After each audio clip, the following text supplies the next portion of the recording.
오늘은 이제 사무엘상 강의 22번째 시간을 함께 갖도록 하겠습니다. 오늘 이제 사무엘기 내용을 통해서 이렇게 과거의 기록이라고 생각지 마시고요. 이 성경 기록이 나의 말씀이다 이렇게 생각하고 이렇게 받아주시면 고맙겠습니다. 이 사울은요, 하나님의 그 크신 은혜로 왕이 되었습니다. 왕이 되었지만 하나님으로부터 이제 버림을 받게 되었고요. 그 이유는 마음의 중심에 하나님이 없었기 때문에 그렇습니다. 그래서 하나님을 존중하지 않았고, 그리고 이제 대신에 자신을 존중했던 것이죠. 자신을 존중했습니다. 그래서 사울이 가졌던 믿음은 이제 요약을 해보면 사람 중심의 믿음을 갖고 있었고요. 세속적인 믿음이었고 종교적인 믿음이었다 이렇게 이제 말씀드릴 수가 있겠습니다. 그래서 항상 그 하나님의 뜻보다는요 자신의 뜻이 항상 앞섰던 모습을 우리는 이제 보게 됩니다. 그래서 결국 하나님께서는 사울에게서 하나님의 은혜를 이렇게 거두어 가시게 되었습니다. 그래서 결국 이제 그 사울은 내리막길 인생을 이렇게 살게 되었습니다. 그래서 하나님께서는 이제 이스라엘을 위해서 새로운 왕을 이제 준비해 주셨는데요. 바로 이새의 8번째 아들이었던 이 다윗이었습니다.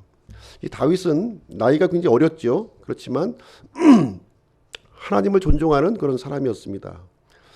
그 이유는 마음의 중심에 하나님이 이제 있었기 때문이었고요.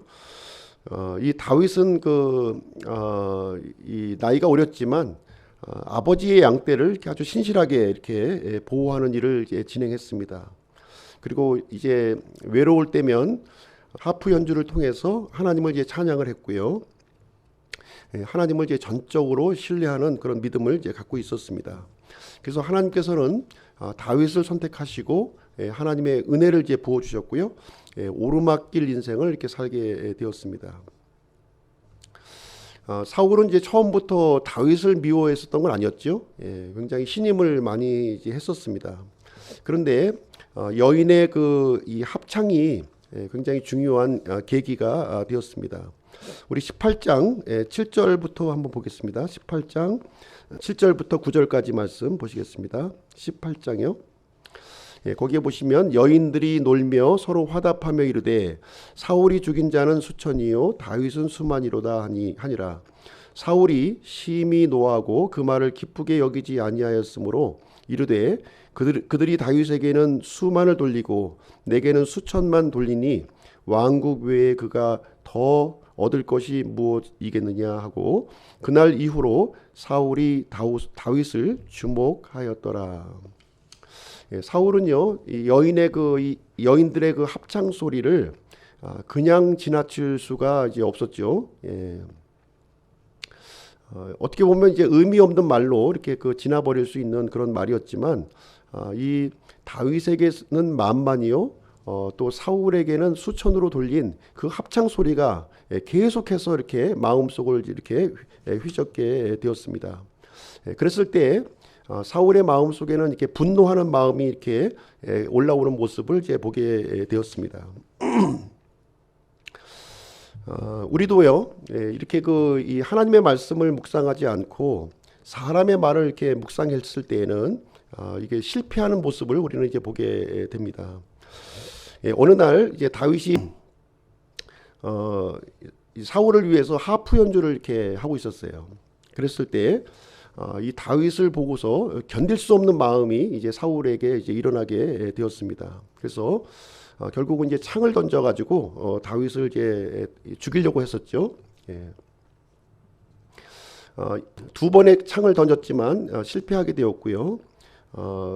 이제 사울은 그래도 포기하지 않았어요.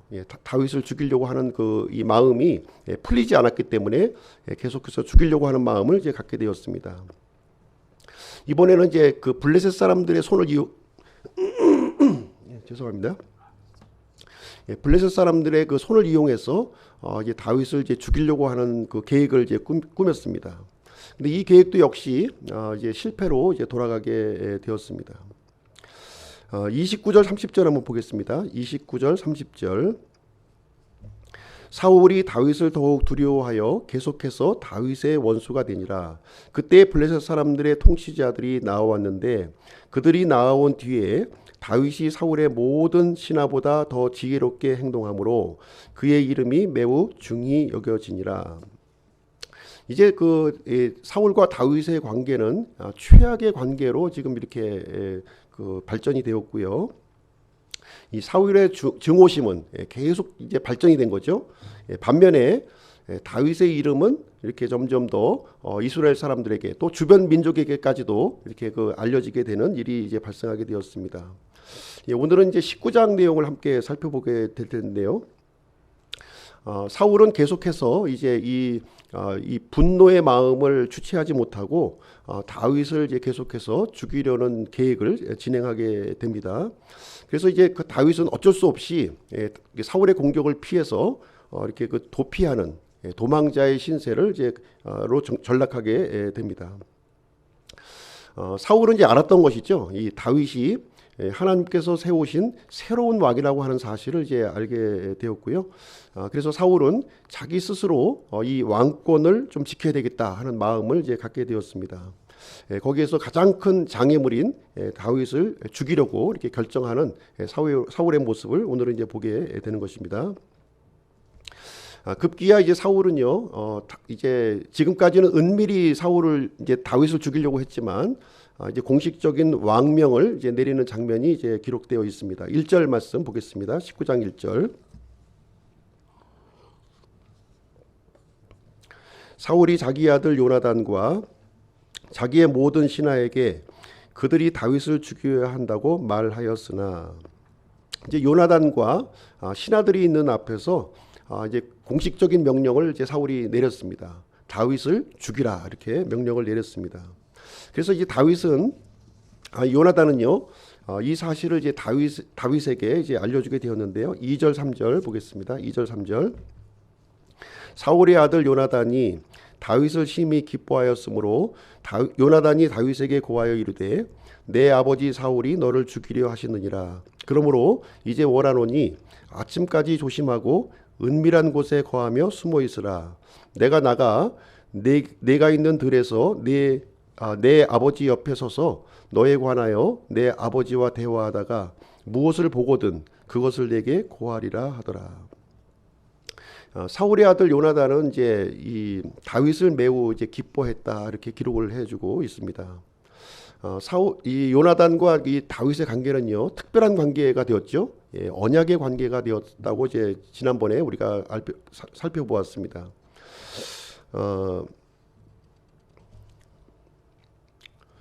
4절 5절 한번 보겠습니다. 이어지는 말씀 4절 5절.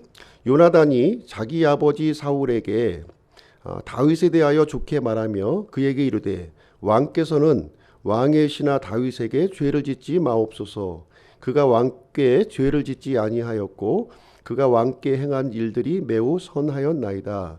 그가 자기 생명을 자기 손에 두고 그 블레셋 사람을 죽였으며 또한 주께서는 온 이스라엘을 위하여 큰 구원을 이루셨으므로 왕께서 그것을 보고 기뻐하셨거늘 어찌하여 왕께서 이유 없이 다윗을 죽이고 무지한 피를 흘려 죄를 지으려 하시나이까. 여기 보시면 이제 이 요나단이 지금 이제 이 사울의 명령에 대해서 지금 이제 합리적이지 않다는 이제 생각을 이제 갖고 있었던 것이죠. 그래서 이제 다윗의 공적에 대해서 사울 왕 앞에 지금 이제 설명하는 장면이 여기에 기록이 되어 있습니다. 다윗은 이제 사울 왕에게 죄를 짓지 않았다는 거예요. 죄를 지은 일이 없고 오히려 그 다윗의 공적으로 볼 때 지금 생명을 걸고 지금 블레셋 사람들을 이제 물리쳤지 않느냐. 이스라엘을 위해서 이렇게 큰 구원, 큰 공적을 이룬 사람을 어떻게 이유 없이 이렇게 죽일 수 있느냐 하면서 지금 이제 사울 왕 앞에 지금 간언하는 장면이 여기에 이제 기록이 되어 있습니다. 그 요나단의 말을 들은 이제 사울의 반응을 한번 보겠습니다. 6절, 7절 보겠습니다. 사울이 요나단의 음성에 귀를 기울이고 맹세하되 주께서 살아계심을 두고 맹세하거니와 그가 죽임을 당하지 아니하리라 하니라. 요나단이 다윗을 불러 그 모든 일을 그에게 알려주고 다윗을 사울에게 데려가니 그가 전과 마찬가지로 그의 앞에 있었더라. 그래서 이 사울 왕은요, 요나단 앞에서 이제 맹세를 하게 됩니다. 절대로 다윗을 죽이지 않겠다 이렇게 얘기를 해주게 되는 것이죠. 이 말은 이제 거짓말이었죠. 거짓말이었습니다. 그래서 어쨌든 이 사울과 이 다윗은요, 예전의 관계로 다시 돌아가는 것처럼 이렇게 보이게 되었고요. 실질적으로는 사울이 이제 다윗을 죽이려고 하는 일들을 포기한 것은 절대로 아니었다 하는 것을 우리는 이제 볼 수가 있습니다. 그래서 사울의 그 또 다른 계획을 한번 좀 살펴볼 텐데요. 8절부터 17절까지 내용을 한번 좀 보시도록 하겠습니다. 9절 10절 볼게요. 9절 10절. 사울이 손에 창을 가지고 자기 집에 앉았는데 주로부터 온 악한 영이 그에게 임함으로 다윗이 손으로 하프를 탈 때 사울이 창으로 다윗을 쳐서 벽에 박으려 하였으나 그는 사울의 앞에서 피하여 나가고 그는 창을 벽에 박으니라. 다윗이 그 밤에 도망하여 피하매. 여기 보시면 이제 지난번하고 동일한 상황이 또 주어졌어요. 사울에게 이제 악한 영이 이렇게 들어오게 되었고요. 이제 사울의 손에는 창을 들었고, 그리고 다윗의 손에는 하프가 들려져 있다 이렇게 얘기를 해주고 있습니다. 그래서 사울이 이제 다윗을 죽일 수 있는 또 다른 기회가 이제 생겨나게 된 것이죠. 그래서 이제 사울은 다윗을 향해서 이렇게 창을 던졌고, 다윗은 또 사울을 피해서 도망하는 장면이 여기에 이제 기록이 되어 있습니다. 사실 이제 다윗의 입장에서 자기를 죽이려고 하는 사울 왕을 맞상대할 수는 있었던 것이죠. 그렇지만 사울을 이제 공격하지 않는 다윗의 모습을 여기서 보게 됩니다. 11절 12절 볼게요. 11절 12절. 사울이 또한 사자들을 다윗의 집에 보내어 그를 지키다가 아침에 그를 죽이게 하므로 다윗의 아내 미갈이 그에게 고하여 이르되 당신이 오늘 밤에 당신의 생명을 구하지 아니하면 내일에는 죽임을 당하리라 하니라. 이처럼 미갈이 창을 통해 다윗을 밑으로 내리매 그가 가서 도망하여 피하니라. 사울은 이제 또 다른 명령을 지금 이제 내렸죠. 신하들에게. 집에 도착한 이 다윗을 보고서 이제 매복해 있다가 아침이 되면 다윗을 죽이라 이렇게 명령을 이제 내리게 됩니다. 근데 이 사실을 이제 미갈이 이제 미리 알게 되었고요. 이제 이 다윗을 위해서 지금 이제 도피시키는 장면이 여기에 이제 기록이 되어 있습니다. 이 내용을 볼 때 사울은 이제 끊임없이 이제 다윗을 죽이려고 하는 마음과 그 실행을 옮기고 있게 되고요. 반면에 이 다윗을 도와주려고 하는 사람이 지금 있음을 여기서 보게 됩니다. 요나단이 또 도움을 주었고 또 사울의 딸이 지금 이제 도움을 주는 장면이 여기에 기록이 되어 있습니다. 이제 도망을 친 이 다윗은요 어디로 도망을 하게 되냐면 사무엘에게로 이제 도망을 하게 됩니다. 사무엘로 도망하는 장면을 한번 보도록 하겠습니다. 18절 말씀 보실게요. 18절. 이와 같이 다윗이 도망하여 피하고 라마로 가서 사무엘에게 이르러 사울이 자기에게 행한 모든 일을 그에게 고하였고 그와 사무엘이 가서 나요세 거하였더라. 여기에 보시면 이제 지명 이름이 이제 두 가지 나오고 있는데요. 라마가 나오죠. 이 라마는 사울이 거주하던 이 지역이었어요. 사무엘이 거주하던 지역이었고요. 지금 이제 사울은 어디에 거주하고 있냐면 기브아라고 하는 땅에 이렇게 거주하고 있었습니다. 그래서 기브아와 지금 이제 이 사무엘이 있던 라마와의 거리는 한 5km 정도 떨어진 거리예요. 굉장히 가까운 거리죠, 그죠? 지금 여기서 좀 예를 든다면 아마 기흥 IC 정도 그 정도 지역에 이제 사무엘이 이제 거주하고 있었다 이렇게 얘기를 해주고 있습니다. 그리고 나요시라고 하는 또 이제 명칭이 나오고 있는데요. 이 나요스는 이 라마에서도 그 중에서도 이제 사무엘의 거처라고 이제 볼 수가 있는 거예요. 사무엘의 거처. 그래서 이 특정한 지역을 이제 명시를 해주고 있는데요. 아마도 이제 이 다음 내용을 쭉 이어진 내용을 보게 되면 아마 사무엘이 이 대언자 학교를 아마 당시에 운영했던 것 같아요. 그래서 대언자 학교, 이 나요스를 아마 그렇게 불렀던 것 같습니다. 그래서 이 다윗은 이 라마에 있는 이 나요시라고 하는 나요시라고 불려지는 사무엘의 거처로 이렇게 도망을 하는 장면이 여기에 기록이 되어 있습니다. 이 소식은 이제 당장 사울에게 또 보고가 되었겠죠. 이 다윗이 도망친 다윗이 지금 사무엘이 있는 거처로 지금 이제 도망을 했다는 내용이 사울에게 알려지게 되었습니다. 그래서 사울은요, 다윗을 죽이기 위해서 세 차례에 걸쳐서 이제 암살단을 또 보내게 돼요. 암살단을 보내는 장면이 이제 있는데요. 근데 이 암살단에게서 특이한 그 현상이 여기서 이제 이루어집니다. 20절 한번 보겠습니다. 20절. 사울이 다윗을 잡으려고 사자들을 보내었는데 그들이 대원자들의 무리가 대원하는 것과 사무엘이 임명을 받아 그들을 다스리는 자로 선 것을 볼 때에 하나님의 영께서 사울의 사자에게 임하심에 그들도 대원하더라. 이제 이 사울이 지금 이제 암살단을 이제 보내가지고 다윗을 죽이려고 하니까 이 사람들에게 이제 하나님의 영이 임했다는 거예요. 하나님의 영이 임해서 하나님의 말씀을 대언하더라. 이렇게 이제 여기서 얘기를 해주고 있는 내용이 이제 되겠습니다. 그럼 이 사람들은 어떤 내용을 이제 대언을 했을까요? 성경에 보니까 구체적인 내용이 없어요. 물론 이제 이렇게 하나님의 말씀을 대언하였더라. 이렇게 이제 얘기를 해주고 있고요. 다윗을 이렇게 죽이는 일을 이제 진행할 수 없었다. 이렇게 지금 얘기를 해주고 있는 것이죠. 아마도 추정컨대 하나님께서 다윗을 세우셨다 하는 이런 내용을 아마 대언하지 않았을까 하는 것을 추정을 해볼 수가 있겠습니다. 그래서 첫 번째 암살단이 이제 실패를 하게 되니까 두 번째 암살단을 또 보내는 거예요. 그러니까 동일한 일이 또 발생한 거예요. 하나님의 영이 임하고 또 그 사람들이 하나님의 말씀을 대언함으로 말미암아 다윗을 죽일 수 없는 일이 이제 발생을 하게 됩니다. 또 세 번째 이 사자들을 또 보냈는데도 역시 또 하나님의 또 영이 임하게 되고 하나님의 말씀을 대언하고 다윗을 죽이는 일이 실패로 돌아가는 일이 이제 발생을 하게 되었습니다. 그래서 이번에는 이제 어떤 일이 또 이제 사울이 진행을 하게 되냐면요, 자신이 직접 사무엘에게로 가는 장면이 여기서 기록이 됩니다. 22절 그 내용이 기록되어 있습니다. 22절.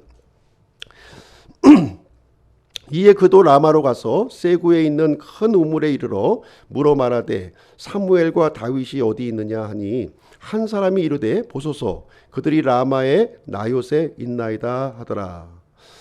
자, 이 사울이 직접 이제 다윗을 직접 죽여야겠다 하는 생각을 가지고 사무엘을 찾게 되었습니다. 사울에게 일어난 일을 한번 볼게요. 23절, 24절입니다. 그가 라마의 나요스로 가니라. 하나님의 영께서 그에게 임하시니 그가 라마의 나요스에 이르기까지 가면서 대언을 하였으며 24절 그가 또한 자기 옷을 벗고 사무엘 앞에서 같은 방식으로 대언을 하며 그날 온 낮과 온 밤에 벌거벗은 채 누웠더라. 그러므로 그들이 말하기를 사울도 대원자들 가운데 있느냐 하니라. 그래서 이 사울이 이제 직접 다윗을 죽이려고 했는데 또 진행이 안 된 거죠. 하나님의 영이 또 임해가지고 하나님의 말씀을 또 대언하는 그런 상황이 이제 벌어지게 되었습니다. 뿐만 아니라 이 사울에게는 또 어떤 일이 일어났냐면 옷을 다 벗어버린 거예요. 옷을. 무슨 열이 났는지 모르겠지만 옷을 이제 다 벗어버리고 같은 방식으로 이 사무엘 앞에서 하나님의 말씀을 대언하는 장면이 여기서 연출이 이제 되고 있습니다. 그래서 온 낮과 온 밤에 지금 발가벗은 채 지금 이제 누워 있는 사울의 모습을 여기서 묘사를 해주고 있습니다. 사울은 예전에 이런 경험을 한 적이 있어요. 하나님의 영이 이제 임했던 그런 경험이 있었습니다. 언제 경험을 했냐면 사무엘로부터 이제 기름 부음을 받았을 때 그 직후에 하나님의 영이 임했던 그 경험이 사울에게 있었습니다. 그때 이제 하나님의 영이 임했을 때는 어떤 현상이 일어났냐면 사울이 완전히 새로운 사람이 되었다는 거예요. 하나님의 영이 임하는 순간 완전히 새로운 사람으로 변모가 되었다 이렇게 얘기를 해주고 있습니다. 이 하나님의 영이 사울에게 지혜를 주었고요, 능력을 주었고요, 이스라엘을 다스릴 수 있는 그 리더십을 이제 하나님의 영이 부어 주셨습니다. 그런데 지금 현재 이 사울에게 임한 이 하나님의 영은 다른 메시지를 주고 있는 거죠. 그때의 메시지와는 전혀 다른 메시지를 여기서 주고 있습니다. 그래서 하나님의 영과 이 사울의 영이 지금 이제 어떻게 보면 충돌을 일으키고 있는 모습을 보여주고 있고요. 사울이 지금 진행하려고 하는 일들을 이제 하나님의 영이 방해하고 이렇게 제지하고 있는 모습을 여기서 이제 알려주고 있습니다. 그리고 사무엘 앞에서 이제 자신의 옷을 이제 벗었다고 하는 얘기는 무엇이냐면 이제 왕의 옷을 벗은 거죠. 왕의 옷을 벗은 것이기 때문에 어떻게 보면 왕의 직무를 하나님의 영이 이렇게 내려놓게 하는 그런 장면을 보여주고 있고, 이 벌거벗은 몸을 보여주었다고 하는 것은 많은 사람들 앞에 사울의 수치를 보여주었다 하는 것을, 공개적으로 보여줬다 하는 것을 여기서 이제 말을 해주고 있습니다. 이 짧은 시간에 이루어졌던 일인데요. 사울은 아주 이 다윗을 죽이려고 아주 직접적으로 지금 이제 진행하는 모습을 우리가 볼 수 있는데, 다윗이 이때의 일을 기록한 시편이 있어요. 이때 자신이 사울로부터 이렇게 끔찍한 공격을 받으면서 피신을 하는 이런 상황에서 기록했던 시편이 있다는 것이죠. 그 시편 기록이 59편입니다. 59편 한번 보실게요. 시편 59편을 한번 보겠습니다.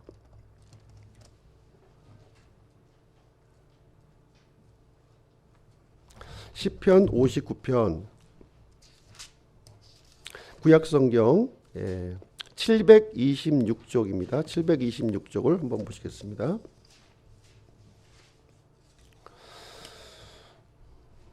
1절부터 5절까지 제가 읽어드리겠습니다. 악장에게 준 다윗의 믹담. 알다스엣 사울이 사람들을 보내매 그들이 다윗을 죽이려고 집을 감시할 때 지은 시. 오 나의 하나님이여, 내 원수들에게서 나를 건지시고 나를 치려고 일어나는 자들에게서 나를 보호하소서. 불법을 행하는 자들에게서 나를 건지시고 피 흘리는 자들에게서 나를 구원하소서. 보소서, 그들이 내 혼을 잡으려고 숨어서 기다리며 강력한 자들이 모여서 나를 치려 하거니와, 오 주여, 그것은 나의 범법 때문도 아니요 나의 죄 때문도 아니로소이다. 내가 허물이 없으나 그들이 달려와서 자신을 예비하오니 깨셔서 나를 도우시고 팔아보소서. 오 주 만군의 하나님 곧 이스라엘의 하나님이여, 그런즉 주께서는 모든 이교도들을 징벌하시기 위해 깨소서. 어떤 사악한 범법자들에게도 긍휼을 베풀지 마옵소서. 셀라.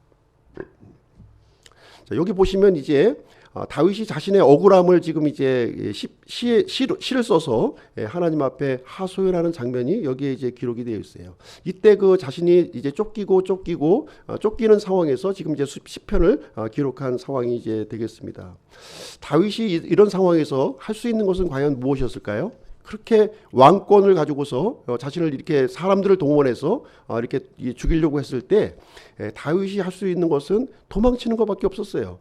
사울의 왕 앞에서 도망치는 것밖에 없었고, 이 하나님을 신뢰하는 그 외에는 다른 방도가 전혀 없었다, 이렇게 얘기를 해주고 있습니다.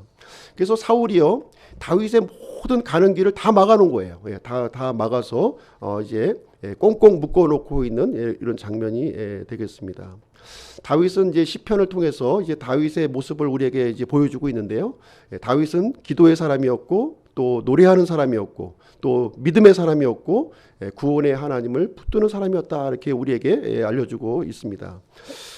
이어지는 시편 59편 한번 보시면 9절 말씀을 보시게 되면요. 9절을 보시게 되면 하나님은 나의 방벽이시니다, 이렇게 고백을 하고 있습니다. 그리고 11절을 보시게 되면 오 우리의 방패이신 주여, 주의 권능으로 그들을 흩으시고 낮추소서. 16절 주께서 나의 고난의 날에 나의 방벽과 피난처가 되셨나이다. 고요. 17절 말씀을 같이 한번 읽어보겠습니다. 17절 같이 한번 읽겠습니다. 시작. 오 나의 하나님이시여, 내가 주께 노래하리니 하나님은 나의 방벽이시여, 나를 긍휼히 여기시는 하나님이시니이다. 이렇게 얘기를 해주고 있습니다. 다윗은요, 이렇게 사울로부터 이렇게 도망을 하면서 하나님을 붙들고, 구원의 하나님을 붙들고 하나님께 기도를 했습니다. 그랬을 때 하나님께서는 이 사방에 막힌 이 상황에서 하늘 문을 열어주시고 이 다윗을 구출해 주시는 모습을 여기서 보여주셨습니다. 그래서 이 하나님께서는요, 강권적으로 처음에는 요나단과 이 딸 미가를 통해서 이렇게 도움을 주셨죠. 그 다음에 사울이 직접적으로 다윗의 목숨을 위협했을 때에는 하나님의 영을 통해서 강권적으로 이 다윗을 보호하는 장면이 여기에 이제 기록이 되어 있습니다. 그래서 우리도 이제 인생을 살아가면서 여러 가지 힘들고 어렵고 낙심할 그런 경우를 우리가 당하게 되지만 구원의 하나님을 우리가 붙들 때에는 하나님께서 우리를 보호하시고 지켜주신다 하는 것을 여기서 말씀을 해주고 있습니다. 그럼 오늘 말씀을 통해서 적용할 교훈을 한번 좀 보시도록 하겠습니다. 첫 번째 우리가 생각해 볼 수 있는 것은 무엇이냐면 사울의 왕국과 다윗 왕국의 지금 분쟁이라는 거예요. 지금 이것은 영적인 전쟁을 우리에게 이제 보여주고 있는 내용이 이제 되겠습니다. 이 다윗은 어떤 사람이었습니까? 사울의 충성스러운 신하였어요. 그렇죠? 사울의 충성스러운 신하였어요. 하프를 연주해서 악한 영을 쫓아내 주었고요. 이스라엘을 위해서 블레셋 군대를 이렇게 무찔렀던 사람입니다. 그리고 사울이 지시하는 것은 어떤 짓이든지 그 모든 일을 지혜롭게 행하는 다윗의 모습이었습니다. 사실 이 사울로부터 죽임을 당해야 될 하등의 이유가 없었던 사람이었죠. 그렇지만 이 사울은요, 이 다윗을 향한 미움을 넘어서 다윗을 죽이려고 하는 모습을 여기서 이제 발견하게 됩니다. 처음에는 우연을 가장해서 죽이려고 했지만 이제 의도적으로 다윗을 죽이려고 했습니다. 이유는 무엇일까요? 이유는 다윗과 사울의 소속이 달랐기 때문에 그런 거예요. 다윗과 소속이 달랐기 때문에 사울은 그토록 다윗을 죽이려고 했구나 하는 사실을 여기서 이제 보게 되는 것입니다. 사울은요, 여기서 보시게 되면 자신의 왕국을 추구하고 있는 모습을 우리에게 이제 보여주고 있는 것이죠. 사울의 왕국은 누가 왕이었습니까? 하나님의 왕이 아니라 사울 자신이 왕이었음을 여기서 이제 말씀을 해주고 있습니다. 그래서 사울은 항상 무엇이 중요했냐면 하나님의 말씀과 하나님의 뜻이 중요했던 것이 아니라 자기 계획, 자기 생각, 자기 감정이 이렇게 중요했다 하는 것을 여기서 볼 수가 있습니다. 그래서 이 보이지 않는 하나님을 의식하기보다는 항상 보이는 이 백성들을 의식하는 모습을 우리에게 보여주었습니다.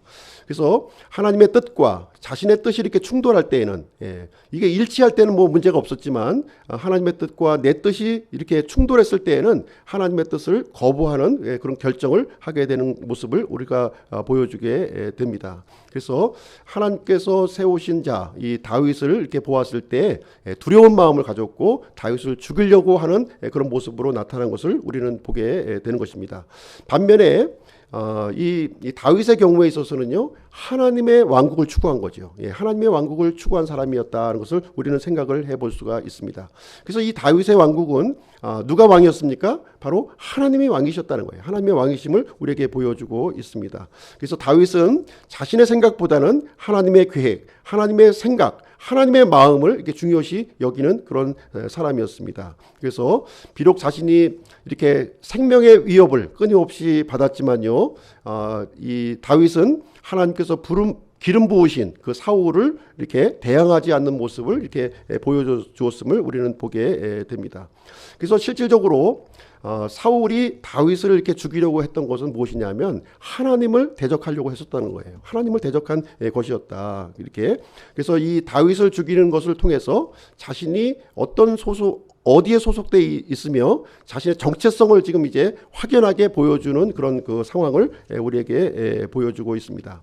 그래서 이게 사울과 우리는 다윗의 모습을 통해서 지금 이제 사울은 세상을 예표하고 있다는 것이죠. 세상을 예표하고 있는 사람이고 다윗은 바로 우리 신자들을 예표하고 있다, 이렇게 말씀을 드릴 수가 있겠습니다.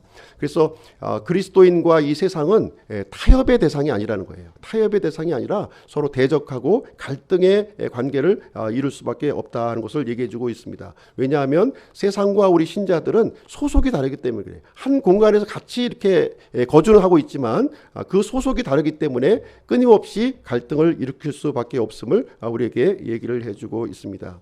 그래서 세상은요, 우리가 그리스도인들이 아무리 이렇게 선행을 베풀고 아무리 이렇게 충성스럽게 이렇게 대한다 할지라도 이제 우리 신분이 다르기 때문에 이 세상은 이렇게 이 신자들을 이렇게 대적하고 이렇게 죽이려고 하는 모습을 우리는 볼 수가 있습니다. 그래서 예수님께서 이 세상에 이렇게 내려오셨을 때 가장 먼저 알아본 존재가 누구였냐면 바로 악한 영이었다는 거예요. 악한 영이 예수님의 존재를 먼저 알아보게 되었습니다. 그래서 세상이 원하는 것은 무엇입니까? 세상이 원하는 것은 다른 게 없어요. 우리 그리스도인들이 믿음을 이렇게 포기하기를 원한다는 거예요. 하나님을 버리기를 원하는 거예요. 그리고 무릎 꿇고 이렇게 굴복하기를 원하고 있음을 우리는 볼 수가 있습니다. 그래서 다윗은 이 사울에게 굴복하지 아니하고 하나님 앞에 굴복하는 그런 모습을 우리에게 보여주게 되었습니다. 두 번째 교훈은 무엇이냐면 우리 그리스도인들은 세상과 잘 이렇게 화합하면서 지내기 위해서 부름받은 사람이 아니라는 거예요. 우리가 부름받은 이유를 분명히 알고 있어야 됩니다. 우리 그리스도인들은 이렇게 다윗과 같이 골리앗이라고 하는 이 대적을 무찌를 수도 있어요. 그렇죠? 그리고 사울과 사울의 신하로부터 이렇게 신임을 받고 인정받는 그런 삶을 살 수가 있다는 것입니다. 그리고 백성들로부터 이렇게 칭송받는 그런 위치에 있을 수가 있어요. 그런데 우리 그리스도인들에게는 그것보다 더 중요한 게 있다는 거죠. 더 중요한 게 있다. 그것은 우리 그리스도인들이 하나님의 사람으로 훈련받고 준비되는 것이 더 중요하다는 것을 우리에게 가르쳐주고 있습니다. 우리 그리스도인들은 어떤 왕국을 세워야 됩니까? 사울의 왕국을 세워야 되나요? 사람이 중심이 되고 있는 사울의 왕국이 아니라 하나님의 중심이 되는 하나님의 왕국을 우리는 세워야 되는 것입니다. 그래서 사람의 통치가 아니라 하나님의 통치로 우리가 돌아가야 하는 것을 우리가 이제 깨달아야 될 줄로 생각을 합니다. 요즘에 보시면 세상과 잘 지내려고 하는 그리스도인들이 대단히 많다는 거예요. 그렇죠? 세상과 이렇게 타협하면서 잘 지내려고 하는 사람들이 이렇게 많이 있습니다. 세상으로부터 인정받고 세상으로부터 큰 업적을 이렇게 이루려고 하는 사람들이 굉장히 많이 있습니다. 그러나 우리는 우리의 근본적인 목표를 우리는 잃어버려서는 안 된다고 하는 것입니다. 세상과 섞여서는 안 된다는 거예요. 세상과 섞여서 사는 존재가 아닌다는 것입니다. 우리가 아무리 세상과 이렇게 잘 대해주고 편안하게 이렇게 한다 할지라도 세상은 우리를 원수로 여기고 우리를 죽이려고 한다고 하는 사실을 우리가 유념할 필요가 있다고 하는 사실입니다. 그래서 우리는 사울과 같은 마음을 품어서 되는 것이 아니라 다윗과 같은 그런 마음을 품어야 될 줄로 압니다. 세 번째 교훈은 사울은 여전히 하나님의 통제 아래 있다는 것을 여기서 우리에게 가르쳐주고 있습니다. 사울은 지금 하나님으로부터 버림을 받았지만 당장 왕위에서 내려오지는 않았어요. 그렇죠? 여전히 이스라엘을 이렇게 강력하게 통치하는 통치자의 역할을 진행하고 있습니다. 그래서 이제 이 사울은요, 하나님 앞에 회개하고 돌이키지 않는 이상 악한 영에 의해서 하나님의 쓰임을 받는 것이 아니라 악한 영의 쓰임을 이게 받게 된다고 하는 사실입니다. 그래서 결국 악한 영의 쓰임을 받게 되면 궁극적으로 이렇게 몰락의 길로 갈 수밖에 없음을 우리에게 가르쳐주고 있습니다. 그래서 우리 신자들은 현재의 모습에 도취해서는 안 된다는 거예요. 현재의 모습을 도취하는 것이 아니라 우리에게 있는 이것들은요, 잠깐이면 다 없어져 버릴 것이라고 하는 사실입니다. 그래서 중심에 하나님이 없다면 그것은 마치 뿌리가 잘린 꽃에 불과하다는 거예요. 잠시 동안 꽃이 필 수는 있을 것이고요. 잠시 동안 향기를 낼 수 있을지는 모르겠지만 얼마 지나지 않아서는 시들어서 꺾여버릴 것이라고 하는 사실을 우리에게 얘기를 해주고 있는 내용이 되겠습니다. 그래서 하나님께서는 지금 이제 다윗을 강권적으로 하나님의 영을 통해서 우리 하나님의 사람들을 보호하고 계시다는 사실을 우리에게 알려주고 있습니다. 아무리 이 마귀가 강력한 힘으로 우리 그리스도인들을 죽이려고 하고 이렇게 압제한다 할지라도 하나님께서는 전능하신 힘으로 우리를 다윗을 보호해 주셨던 것처럼 우리를 보호해 주신다 이렇게 약속을 해주고 있는 것입니다. 자, 오늘은 이제 사울의 공격을 이렇게 피해서 이게 도망을 하는 이 다윗의 모습을 이제 살펴보겠습니다. 그래서 앞으로 이제 계속해서 이 다윗은 사울의 이 공격을 피해서 이 도피 생활을 이렇게 진행하게 되는데요. 거의 10년간 이렇게 그 도피 생활을 진행하는 다윗의 모습을 보게 될 것입니다. 그래서 하나님께서는 이렇게 이 다윗을 쓰시기에 합당한 모습으로 빚으시기 위해서 10년 동안 이 광야의 길, 이 고난의 길을 허락하시고 있구나 하는 사실을 우리는 생각을 해 볼 수가 있겠습니다. 지금 현재의 순간이 아무리 힘들고 어렵고 어려울지라도 주님께서 우리와 함께 계시다고 하는 사실, 다윗을 지켜주셨던 그 주님이 우리를 지켜주실 줄로 생각을 합니다. 그래서 전적으로 우리가 힘들고 어려운 상황이겠지만 하나님을 신뢰하고 그리고 하나님 중심의 믿음을 우리가 갖는 저희 기쁨 침례교회 성도님들이 되시기를 주님의 이름으로 축복드립니다. 이상으로 오늘 19장 말씀 마치도록 하겠습니다.